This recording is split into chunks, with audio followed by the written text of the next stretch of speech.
Oh, you have got to be kidding me, Sarah says. Look at the clock. It's already 8:15 a.m. They were supposed to be up at 7 a.m. at the latest. They've completely overslept, and the sheer panic is written all over their faces. They have exactly 45 minutes to transform from sleepyheads into professional consultants for back to back Zoom meetings at 9 a.m. This is going to be a race against the clock. They didn't even pause to put on their slippers. They both sprint straight for the bathroom. But unfortunately, the guest bathroom is currently out of order due to a broken sink. That means they're fighting over a single bathroom. It's a complete standoff. Sarah's got her toothbrush, and Mark's trying to put on deodorant, and neither of them has enough space. If you've ever been running late, you know that the coffee machine seems to move 10 times slower than usual. It's like it knows that you're in a hurry. They're both hovering over the pot, watching it drip, desperate for that first hit of caffeine. They look like they haven't had a decent night's sleep in a week. Mark is finally gives up and pulls the coffee pot out before it's even finished. Sarah decides to just finish brushing her teeth in the kitchen sink rather than trying to take over the bathroom again. Meanwhile, Mark is multitasking in the background, frantically trying to iron his shirt. The tension in the air is so thick you could cut it with a knife.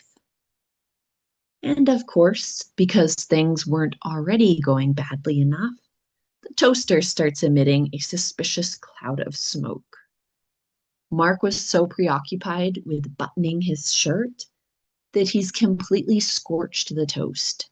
Now the entire kitchen smells like a campfire. And they absolutely do not have the luxury of time to make more. It's just one minor disaster after another this morning, and their patience is wearing thin. But Sarah needs her breakfast, so she takes the time to toast some more. This is the literal definition of eating on the run. Sarah is shoving a piece of lukewarm toast in her mouth while simultaneously struggling to put her earring in. Mark is drinking coffee as quickly as he can while reading his meeting notes on his tablet. There's no sitting down for a peaceful breakfast today. Just pure, unadulterated chaos in the kitchen. They've moved to the final staging area, the hallway mirror. It's a tight squeeze, to say the least. Sarah is trying to get her lipstick perfectly symmetrical, while Mark is looming right behind her, trying to fix his hair. They're constantly jostling for position and bumping into each other. The morning frustration is starting to reach a boiling point.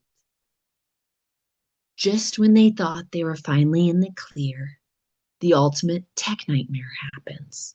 Sarah's missing her laptop charger. Sarah gets down on all fours, crawling across the rug like a detective, and finally finds the cable under the sofa. Mark is hovering by the front door, checking his phone every 2 seconds, radiating "we need to leave 5 minutes ago" energy. He's clearly reached his limit, only to realize he doesn't have a tie yet. Sarah is finally dressed in her teal dress, looking ready to go, but Mark is having a total fashion crisis. He's standing in front of the mirror, holding up two blue ties that are nearly identical, one darker blue and one lighter blue, and simply cannot decide which one is better. Sarah has officially lost her mind. She's pointing aggressively at her watch and shouting, "Mark, literally nobody cares about the color of your tie. We have 2 minutes to be online." This is the final frantic sprint. They're checking their watches every few seconds as the 9 a.m. deadline approaches. They're chugging the last of their coffee, probably burning their tongues in the process, and scrambling to gather their laptop and bag. It's down to the wire, and they're both feeling the heat. They finally made it. On the outside, they look composed, but if you look closely, they're totally drained. They've basically run a marathon in the last 45 minutes. They're exhausted, grumpy, and they probably still smell faintly of burnt toast and desperation. And action. The clock strikes 9 a.m. and the cameras go live. Sarah's in her library. Mark is in his makeshift office. Look at those professional smiles. You would never guess that their morning was a total train wreck. That's the true magic of working remotely. Their house may be a disaster zone, but as long as it's outside of the camera's frame, no one knows. Thanks for joining me for another chaotic episode of The Neighbor Next Door. Dealing with the morning rush is a universal experience, isn't it? My question for you today is, what do you do when you're running late to speed up your morning routine? I can't wait to read your stories in the comments. Don't forget to like and subscribe to follow along with more of Sarah and Mark's journey. Have a wonderful day. Bye.